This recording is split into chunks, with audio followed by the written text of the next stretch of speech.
Hair fall यानी बालों का झड़ना, ये मेल और फीमेल दोनों में ही पाया जाता है। उसी का एक प्रकार या एक टाइप कह लीजिए, वो होता है एलोपेशिया एरेटा। तो आज हम इसी टॉपिक पे डिस्कशन करेंगे, एलोपेशिया एरेटा के बारे में जानेंगे। तो नमस्कार दोस्तों, मैं डॉक्टर शीतल और मेरे यूट्यूब चैनल में आपका बहुत बहुत स्वागत है। और अभी तक जिन लोगों ने या जो भी लोग अभी ये वीडियो देख रहे हैं, अगर आपने मेरे चैनल को लाइक एंड सब्सक्राइब नहीं किया है तो प्लीज़ मेरे चैनल को लाइक एंड सब्सक्राइब ज़रूर कर लीजिए, जिससे कि अपकमिंग जो भी मेरे वीडियोस होंगे उनका नोटिफिकेशन आपको मिल जाएगा। तो चलो आज हम डिस्कशन करते हैं एलोपेशिया एरेटा। एलोपेशिया एरेटा क्या है? एलोपेशिया एरेटा है कि बालों का एक झड़ना, लेकिन इसका एक अलग तरीके से बाल झड़ते हैं, कुछ डिफरेंट टाइप होता है। जैसे कि इसमें बंचेस में बाल जाते हैं, बंचेस में बाल जाने यानी पैचेस में बाल जाना। तो ये जो पैच दिखाई देता है आपको, वो पैच की मैंने पिक्चर इसमें अटैच कर दी है, जो आप इजीली देख सकते हैं कि वो पैच कैसे होते हैं। वो पैच एक राउंड गोल्ड पैच होंगे, बिल्कुल सिक्के के अकॉर्डिंग। शाइनी स्किन आपको विजिबल होगी। स्मॉल हेयर्स कई कई पेशेंट्स में दिखाई दे सकते हैं उसमें, लेकिन कई बार ऐसा बिल्कुल क्लीन एरिया वहाँ पर दिखाई देता है एज अ सिक्के के अकॉर्डिंग। जैसा सिक्का होता है एज पर वैसी ही आपको पिक्चर्स दिखाई देती है। अब हम ये जानेंगे कि एलोपेशिया एरेटा के कारण क्या हैं, वो किस किस वजह से हो सकता है। तो मेनली इसका कोई ऐसा सिग्निफिकेंट कारण नहीं है, लेकिन जब कोई कारण नहीं होता है तो हम इसको ऑटो इम्यून की कैटेगरी में लेते हैं। तो ये भी एक टाइप का ऑटो इम्यून डिसऑर्डर है। मैंने लास्ट भी अपने वीडियो में आपको एक ऑटो इम्यून डिसऑर्डर जैसे कि ल्यूकोडर्मा के बारे में बताया था, जिसको हम विटिलिगो या सफ़ेद दाग भी कहते हैं, और वह भी एक ऑटो इम्यून डिसऑर्डर है। ऐसे और भी बहुत सारे ऑटो इम्यून डिसऑर्डर होते हैं जिनको ऑटो इम्यून कैटेगरी में हम लेते हैं और उनका कोई कारण नहीं होता। तो ये बीमारी भी एक ऐसी है, ऑटो इम्यून डिसऑर्डर। तो इस ऑटो इम्यून डिसऑर्डर को मैं बताना चाहूँगी कि क्या होता है। तो इसमें हमारी ही बॉडी की कुछ सेल्स अपनी ही बॉडी की कुछ अच्छी या हेल्दी सेल्स को खाना स्टार्ट कर देती हैं।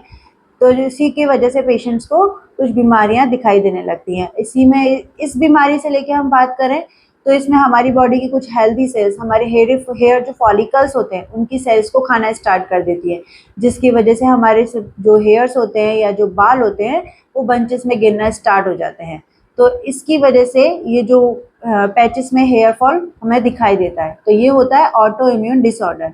नेक्स्ट जो होता है वो ऑटो इम्यून डिसऑर्डर के साथ साथ जो और भी जो बीमारियां हैं, जो भी ऑटो इम्यून की कैटेगरी में ही आती है, रूमेटॉइड आर्थराइटिस, थायराइड का होना, सोराइसिस का होना, उन पेशेंट्स के अंदर ये जल्दी ज़्यादा दिखाई देने लग जाता है। जैसे कि उन पेशेंट को अगर ये बीमारियां हैं तो ये बीमारी भी मरीजों में दिखाई देने लगती हैं।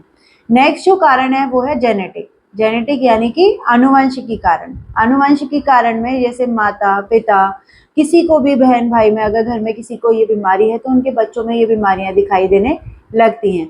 तीसरा कारण है स्ट्रेस का होना। स्ट्रेस, एंजाइटी हर बीमारी का एक कारण होता ही है, तो इसलिए ये बीमारी का भी कारण स्ट्रेस और एंजाइटी माना गया है। अब कुछ लोग क्या करते हैं कि इसी बीमारी को लेके स्ट्रेस में आके कुछ लोग अपने घर में ही इसकी होम रेमेडीज अप्लाई करना स्टार्ट कर देते हैं। जैसे कि ऑनियन का कोई रस निकाल के अपने हेयर्स पे उसकी मसाज करते हैं। साथ ही इसको ओवर कवर्ड करके रखते हैं कि लोग हमारे बारे में क्या कहेंगे, ये जानते हुए कि हम अच्छे नहीं दिख रहे, तो इसलिए इसको ओवर कवर्ड करते हैं। कवर करने से क्या होता है कि आपको स्वेटिंग होती है। स्वेटिंग होने के साथ साथ फिर आपको इसमें फंगल इन्फेक्शन के होने के चांसेस काफ़ी ज़्यादा बढ़ जाते हैं। तो इसलिए मैं कहूँगी कि इसको कभी भी कवर्ड ना करें। जितना ओपन एयर में ये जाएगा, जितना ये एरिया ड्राई रहेगा, उतना आपके लिए हेल्दी रहेगा। तो ये जो होम रेमेडीज़ आप लोग यूज़ करते हैं, प्लीज़ इसको ना करें। तो आपका ये जो बीमारी है इतनी इजीली ठीक हो सकती है, ट्रीटमेंट के बेसिस पे भी ठीक हो सकती है, और कुछों में ये बीमारी अपने आप ही ठीक हो जाती है, कोई मेडिसिन की आवश्यकता नहीं होती है। अगर ये बहुत थोड़ा बहुत किसी को हो रहा होता है तो इसके लिए कोई मेडिसिन की ज़रूरत नहीं पड़ती है, पेशेंट ऐसे ही ठीक हो जाता है खुद से ही। अब मैं देखती हूँ कि जिन मरीजों को खुद से ठीक नहीं होते हैं, उनको बहुत ज़्यादा बैचेस में दिखाई देते हैं, तो उनके लिए कुछ मेडिसिन है जिसको घबराने की बिल्कुल ज़रूरत नहीं है। तो वो जो मेडिसिन मैं आपसे आज से डिस्कस करूँगी वो है होम्योपैथिक ट्रीटमेंट के बेसिस पे मैं आपको बताना चाहती हूँ। तो चलिए मैं बताती हूँ एलोपेशिया एरेटा के लिए होम्योपैथी में कौन कौन सी मेडिसिन है जिससे आपको एक अच्छा और बेहतर इलाज मिल सकता है। तो मेरी जो पहली मेडिसिन है वो थूजा ऑक्सीडेंटैलिस 200। थूजा ऑक्सीडेंटैलिस बहुत अच्छी मेडिसिन है, लेकिन इस मेडिसिन का एक तरीका है कि इसको वंस अ वीक या 15 डेज इन अ 1 डोज लेनी चाहिए। मतलब कि 15 दिन में एक बार लेनी है या हफ्ते में सिर्फ एक बार लेनी है। इस डोज को बार बार रिपीट करने की ज़रूरत नहीं होती है। दूसरी जो मेरी मेडिसिन है fluoric acid. Fluoric acid 30 potency, fluoric acid 30 potency को भी आप अगर एक दिन में 2 बार 2 ड्रॉप्स 2 टाइम्स अ डे आप कंटिन्यूएशन 3 to 4 मंथ अगर यूज़ करते हैं तो आपको अच्छे रिजल्ट दिखते हैं। तीसरी जो मेरी मेडिसिन है वो है acid force 30 potency. Acid force 30 potency को भी आप 2 drops 2 times a day almost आप यूज़ करें 3 to 4 मंथ के लिए, तो आपको काफ़ी बेहतर रिजल्ट दिखाई देंगे।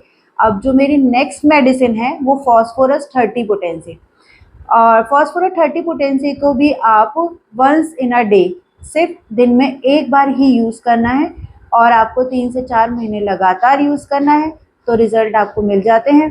साथ ही मेरी एक जो मेडिसिन है वो है सेलेनियम 200। मेनली ये मेल्स के लिए है सेलेनियम 200, क्योंकि जिनका बालों का सर के बालों के झड़ने के साथ साथ दाढ़ी के भी बाल जो झड़ने लगते हैं, दाढ़ी में भी जो पैचेस के रूप में बाल झड़ने दिखाई देते हैं, उनके लिए ये काफ़ी अच्छा काम करती है। तो सेलेनियम 200 पोटेंसी को once in a day daily basis पे 3 से 4 महीने के लिए यूज़ करेंगे तो आपको काफ़ी अच्छा रिजल्ट दिखाई देगा।